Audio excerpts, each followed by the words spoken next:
Trading account के credit side पे आप क्या लिखते हैं? बाई सेल्स लिखते हैं। सपोज करते हैं 1 जनवरी 2023 से लेकर 31 दिसंबर 2023 तक का ट्रेडिंग अकाउंट आप बना रहे हैं और पूरे साल में 12 महीने में सपोज करते हैं आपने 1000 यूनिट बेची है और 1 यूनिट आपने 10,000 रुपए की बेची है। तो 1000 यूनिट 10,000 रुपए के हिसाब से बेचोगे तो आपके पास में कितना अमाउंट आ जाएगा? टोटल आपके पास में 7 जीरो आ जाएंगे। 7 जीरो का मतलब 1 करोड़। तो आपका रेवेन्यू 1 करोड़ रुपए कितने साल का है? 1 साल का। और हमने पूरे साल में कितनी क्वांटिटी बेची थी? 1000। तो उसका ना 12 महीने में 12 मंथ्स में जितनी क्वांटिटी हमने बेची है यदि उसका सारा का सारा रेवेन्यू उसी साल रिकॉर्ड हो जाए जिस साल क्वांटिटी बेची है तो बिजनेस कौन सा माना जाता है? Normal business. अब दूसरा केस आ गया कॉन्ट्रैक्ट बिजनेस। कॉन्ट्रैक्ट का मतलब सपोज करते हैं एक कंपनी है एक्स लिमिटेड तो कंस्ट्रक्शन का काम करते हैं। किसका काम करते हैं? कंस्ट्रक्शन का। तो मान लीजिए ये है कॉन्ट्रैक्टर। कॉन्ट्रैक्टर का काम क्या है? जो काम उनको मिलता है वो काम उनको करके देना है। अब काम किसने दिया? मान के चलते हैं सरकार ने काम दिया तो काम देने वाले पर्सन को क्या कहते हैं? कॉन्ट्रैक्टर। इन दोनों के बीच में कोई ना कोई एक एग्रीमेंट होगा। तो एग्रीमेंट में सबसे पहले एग्रीमेंट बनाया किसने होगा? सरकार ने बनाया होगा। किसके साथ? एक्स लिमिटेड के साथ कि आप हमारे लिए एक काम करके दीजिए, एक जॉब पूरा कीजिए। कितने साल में? 4 साल में। ठीक है। और बदले में हम आपको कोई ना कोई एक अमाउंट देंगे, अग्रीड वैल्यू, कोई ना कोई एक फिक्स अमाउंट आपको देंगे। अब जॉब क्या है? रोड कंस्ट्रक्शन, रोड बनानी है आपको। अब वो रोड मान लीजिए बनानी है आपको 200 किलोमीटर की, 200 किलोमीटर लॉन्ग रोड बनानी है। इस रोड को बनाने में कॉन्ट्रैक्टर कहता है कि रोड तो हम बना देंगे। कितने साल का समय हम आपसे लेंगे? 4 साल का टाइम पीरियड होगा। और इस 4 साल में हम आपसे टोटल काम के 200 किलोमीटर रोड को बनाने के सपोज करते हैं 50 करोड़ रुपए लेंगे, 100 करोड़ लेंगे, 1000 करोड़, जो भी अमाउंट फिक्स होगा वो अमाउंट लेंगे। तो अभी मैं छोटा सा अमाउंट लिख देता हूँ। मान लीजिए ₹50 करोड़, 50 करोड़। ठीक है। कितना पैसा हम लेंगे? 50 करोड़। अब ये 50 करोड़ सारा का सारा कॉन्ट्रैक्ट ही या एक्स लिमिटेड को पहले साल ही दे देगा। क्यों? क्योंकि कॉन्ट्रैक्टर कहता है इस काम को पूरा करने में मुझे कितने साल लगने वाले? 4 साल लगने। अब जो रोड हमें बनानी है वो कहते हैं हमने डिजाइन बना रखा है। इस रोड को बनाने के लिए हमें सैंपल भी देना पड़ेगा भाई किस तरीके की रोड हम आपको बना के देंगे। मान लीजिए ये रोड हमें बना के देनी है किसको? सरकार को बना के देनी है। जो रूट उन्होंने हमें बताया होगा किस रास्ते पे रोड आपको बनाकर देंगे। ठीक है। अब ये रोड तो तैयार होने में कितना टाइम लग जाएगा? तो क्या 4 साल तक कॉन्ट्रैक्टर इस रोड को बनाता रहेगा और 4 साल बाद कॉन्ट्रैक्टर से पैसे लेने जाएगा 100%? कैसे लेगा? या सारे पैसे आज ही ले लेगा काम शुरू होते? मान लो काम हमने शुरू किया 1 जनवरी 2023 को, पहला साल का कंप्लीट होगा 31 दिसंबर 23। सेकंड ईयर आपका कंप्लीट होगा 31 दिसंबर 24, थर्ड ईयर। और आपका जो कॉन्ट्रैक्ट है 31 दिसंबर 26 को कंप्लीट होगा। अब पॉइंट ये कि कॉन्ट्रैक्ट तो हमारा इस दिन कंप्लीट होगा और शुरू हो रहा है इस दिन, स्टार्टिंग डेट है और ये आपका कंप्लीशन डेट है। ठीक है। तो क्या 4 साल तक कॉन्ट्रैक्टर रुकेगा और अपनी जेब से पैसा लगाता रहेगा 4 साल तक, और जैसे काम पूरा हो जाएगा 4 साल बाद वो 100% पैसा कॉन्ट्रैक्टर से ले लेगा। कॉन्ट्रैक्टर कहता है मुझे कोई दिक्कत नहीं, आप 4 साल वेट करो और 4 साल बाद आप मेरे पास आना, मैं पूरे पैसे आपको 50 करोड़ एक साथ दे दूंगा। बट क्या कॉन्ट्रैक्टर के पास इतना पैसा क्यों 4 साल तक अपना पैसा लगाता रहे? हर बिजनेस पास फंड्स क्या होते हैं? लिमिटेड। और वो उस फंड्स को खाली एक कॉन्ट्रैक्ट में थोड़ी लगाएगा। अब वो बिल्डिंग भी बनाता है तो बिल्डिंग कंस्ट्रक्शन का काम भी करता है, रोड बनाता है तो रोड हो गया, फ्लाईओवर बनाता है तो फ्लाईओवर में भी पैसा लगाना होगा उसको, एक्स लिमिटेड को। तो एक्स लिमिटेड के पास कोई एक काम थोड़ी है, बहुत सारी जॉब्स होंगी और सभी जॉब्स को पूरा करेंगे उसके पास बहुत ज्यादा पैसा होना चाहिए। उतना पैसा है नहीं ना उसके पास, सब में वो खुद ही अपना पैसा लगाता रहे। तो ऐसे केस में क्या करते हैं? एग्रीमेंट कर लेते हैं कि जैसे जैसे काम पूरा होता रहेगा आप हमारे को उसके हिसाब से पार्ट पेमेंट कर देना। ठीक है ना। अब 1 साल के अंदर 12 महीने, इन 12 महीनों के अंदर कुछ ना कुछ काम तो कॉन्ट्रैक्टर ने किया होगा ना। अब पूरे काम को कहते हैं 100%। 200 किलोमीटर रोड को बनाने को हम क्या कहते हैं? 100%। पहले साल फर्स्ट ईयर 2023 में पता लगा 60 किलोमीटर लंबी रोड बनके तैयार हो चुकी है। 200 में से कितनी बन गई? तो ऐसे में फर्स्ट ईयर में डिग्री ऑफ कंप्लीशन कितना होगा? काम कितना पूरा हुआ? 60 किलोमीटर कितने में से, मतलब कितने परसेंट? तो कॉन्ट्रैक्टर ने कॉन्ट्रैक्टर को कहा मैं कितना परसेंट काम पूरा कर चुका हूँ? 30%। कॉन्ट्रैक्टर कहता है हम आपकी बात पे यकीन नहीं करते। सबसे पहले हमारा सर्वेयर, आर्किटेक्ट, इंजीनियर आएगा कहाँ पर? साइट पर। कहाँ पे आएगा? साइट पे। साइट का मतलब जिस जगह ये रोड बनाई जा रही होगी उस साइट पर वो आएगा, वो चेक करेगा कि आपने कितने परसेंट रोड हमारे मुताबिक बनाई है। हमारे मुताबिक का मतलब जैसा आपने सैंपल शुरू में दिखाया था वैसे मटेरियल आपने यूज किया नहीं किया, जगह जगह वो क्या करेंगे? चेक करेंगे, और 10 किलोमीटर के बाद चेक करेंगे, या 15 किलोमीटर बाद चेक करेंगे, या 5 किलोमीटर बाद चेक करेंगे, और चेक करेंगे कि जो क्वालिटी आपने शुरू में हमें बताई थी ऑर्डर लेते टाइम, कॉन्ट्रैक्ट लेते टाइम, या आपने वैसे मटेरियल वैसी क्वालिटी के रोड बना के दिए या नहीं दी। ऐसा तो नहीं है कि एक बरसात आए और रोड बह जाए। आपने देखोगे जब भी बारिश आती है सारी रोड क्या हो जाती है, खराब हो जाती है। तो इससे क्या होगा, सरकार का नाम खराब होता है। सरकार का नाम इसलिए खराब हो रहा है क्योंकि सरकार मटेरियल के यदि पैसे दिखा तो रहे पूरे के लिए कि हमने सारा पैसा खर्च किया, पता चला सिर्फ कॉन्ट्रैक्टर को 40% ही पैसे दिए थे। तो जब कॉन्ट्रैक्टर को मिलेंगे 40%, तो मटेरियल भी तो 40% के हिसाब से लगेगा। तो कहने का मतलब है सर्वेयर यहाँ पे क्या चेक करने आ रहे हैं, जैसा काम हमने उसको दिया था कॉन्ट्रैक्टर को वैसा काम उसने किया या नहीं किया। अब वो तो कह रहे हैं 60 किलोमीटर लंबी रोड बनी है, और हमारे हिसाब से कॉन्ट्रैक्टर कहता है, मतलब कॉन्ट्रैक्ट कहता है हमारे हिसाब से तो 50 किलोमीटर रोड बनी है। तो यहाँ पर ये डीओसी 30% नहीं माना जाएगा।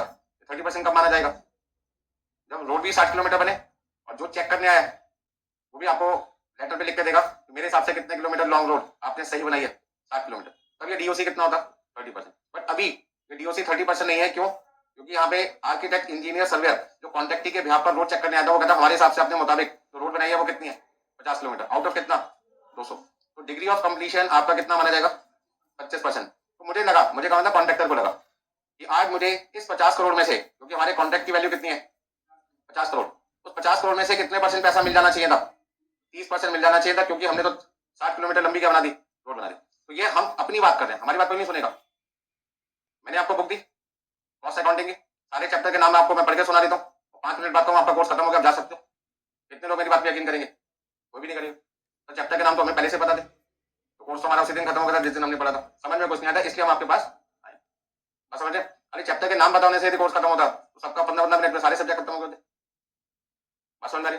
तो कॉन्ट्रैक्टर के कहने से डीओसी नहीं निकलता, किसके कहने से डीओसी निकलता है, कॉन्ट्रैक्टी के कहने पर। कौन आएगा कॉन्ट्रैक्टी के कहने पर, जिस पर्सन को उसने अपॉइंट किया होगा। किसको अपॉइंट किया होगा, उसे काम को चेक करने की नॉलेज होगी, बस समझ में। तो यहाँ पे डीओसी 30% नहीं माना जाएगा, आपका डीओसी कितना माना जाएगा। तो फर्स्ट ईयर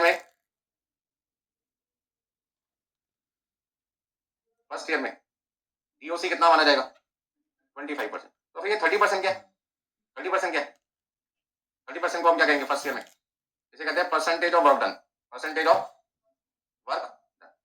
कॉन्ट्रैक्टर कहता है मैं काम कितना कर चुका हूँ 30%, चेक करने वाले ने कितना अप्रूवल दिया 25%। तो मेरे हिसाब से 30% काम हो चुका है, चेक करने वाला कहता है 25% काम हुआ है, दोनों के बीच में झगड़ा है कितने परसेंट का, 5% को क्या कहते हैं, ये कहते हैं परसेंटेज ऑफ वर्क अनसर्टिफाइड। काम हुआ 30%, सर्टिफाइड कितना हुआ, डीओसी का दूसरा नाम क्या है, परसेंटेज ऑफ वर्क सर्टिफाइड,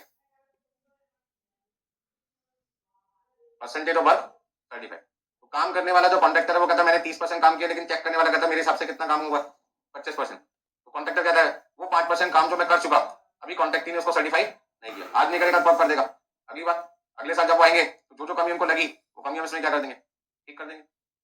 ऐसा भी हो सकता है कि हमने काम 12 महीने किया, हमने काम 12 महीने किया, लेकिन जो कॉन्ट्रैक्टी है वो 31 दिसंबर आने की जगह 15 दिसंबर 2023 को आ गया। आना कब था 31 दिसंबर को, आएगा मैं कितने दिन पहले। उसका मतलब क्या हुआ, ये 15 दिन का काम कॉन्ट्रैक्टर ने तो किया और कॉन्ट्रैक्टर ने इसको चेक नहीं किया। कॉन्ट्रैक्टर कौन से काम को सर्टिफाई करेगा, वो तो कहता है 1 जनवरी से 15 दिसंबर तक जितना काम मुझे दिखाई देगा मैं तो उसको सर्टिफाई करूंगा ना। ये वजह भी हो सकती है कि काम 15 दिन का चेक ही नहीं हुआ, लेकिन काम 15 दिन तक किसने किया, कॉन्ट्रैक्टर ने तो किया ना। तो कॉन्ट्रैक्टर के हिसाब से ये जो 15 दिन के अंदर काम हुआ वो कितने परसेंट था 5% था। ये जो 15 दिन का टाइम है वो 15 दिन का टाइम कितने परसेंट काम को शो करता है 5%। अब मेरा क्वेश्चन आपसे ये बनता है क्या 50 करोड़ पहले साल में सारे के सारे कॉन्ट्रैक्टर को मिल जाएंगे, कितने मिलेंगे 30% या 25%। तो 50 करोड़ का 25% कितना हुआ 12 करोड़, 50 का 12.5 करोड़ कह सकते हैं। तो इसका मतलब पहले साल रेवेन्यू 50 करोड़ नहीं हुआ, 50 करोड़ तो 100% रेवेन्यू है। सिर्फ फर्स्ट ईयर में कितना रिकॉर्ड होगा 25%।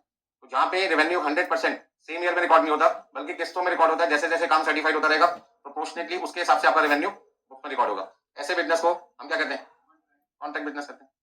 तो एक्स लिमिटेड यहाँ जो कॉन्ट्रैक्टर है तो कौन सा बिजनेस कर रहा है, नॉर्मल बिजनेस या कॉन्ट्रैक्ट बिजनेस, कॉन्ट्रैक्ट बिजनेस हो गया उसका। तो पहले तो हमें बताना चाहिए कि बिजनेस हम किस तरीके का कर रहे हैं। यहाँ पे आपका जो 100% रेवेन्यू है वो सेम ईयर में रिकॉर्ड नहीं होता, 100% रेवेन्यू,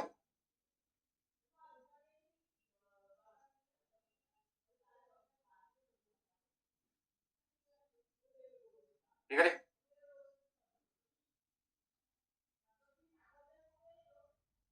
नोट कर लीजिए फटाफट से।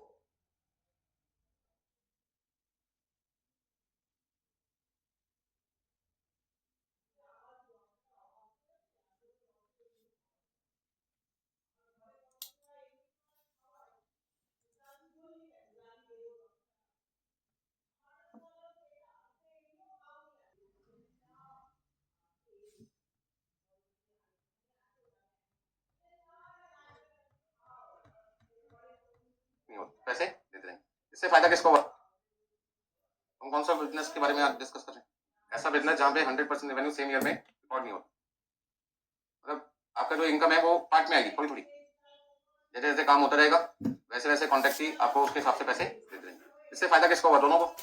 कॉन्ट्रैक्टर को फायदा क्या हुआ? एक साल में जितना खर्चा किया उसके पैसे उसको at the end of the year तक मिल जाते, ठीक है। जैसे वो सेकंड ईयर में काम करेगा सेकंड ईयर के एंड तक पैसे मिलेंगे। कॉन्ट्रैक्टर को फायदा क्या हुआ? सारे पैसे एक साथ देने की दिक्कत नहीं है, और दूसरा वो साल के 4 साल बाद एक साथ काम नहीं चेक करेंगे, जैसे जैसे काम होता रहेगा आज का काम को चेक करेंगे, जहां जहां कमी होगी वो कमी किसको बताते रहेंगे? कॉन्ट्रैक्टर को। और कॉन्ट्रैक्टर को भी आसानी होगी, जैसे जैसे कमियां निकलती रहेगी हाथ का उसको क्या करते रहेंगे? ठीक करते रहेंगे। तो 4 साल बाद डिस्प्यूट नहीं आएगा ना, क्योंकि शुरू में ही हमने सारी प्रॉब्लम्स एक दूसरे के साथ शेयर कर दी और उसका सॉल्यूशन निकाल लिया। तो इस एग्जांपल में मैंने आपको काफी सारी चीजें समझाने की कोशिश की है। पहला पॉइंट क्या समझाया आपको मैंने कि 50 करोड़ मेरे लिए क्या चीज है? कॉन्ट्रैक्ट प्राइस है, एग्रीड वैल्यू है। कॉन्ट्रैक्ट प्राइस का दूसरा नाम क्या लिख सकते हैं? कॉन्ट्रैक्ट वैल्यू लिख सकते हैं, या कॉन्ट्रैक्ट प्राइस लिख सकते हैं, या एग्रीड वैल्यू लिख सकते हैं, या एग्रीमेंट वैल्यू लिख सकते हैं। कितने नाम हो गए? 4। Contract price, contract value, agreed value और एग्रीमेंट प्राइस। 50 करोड़ रुपए।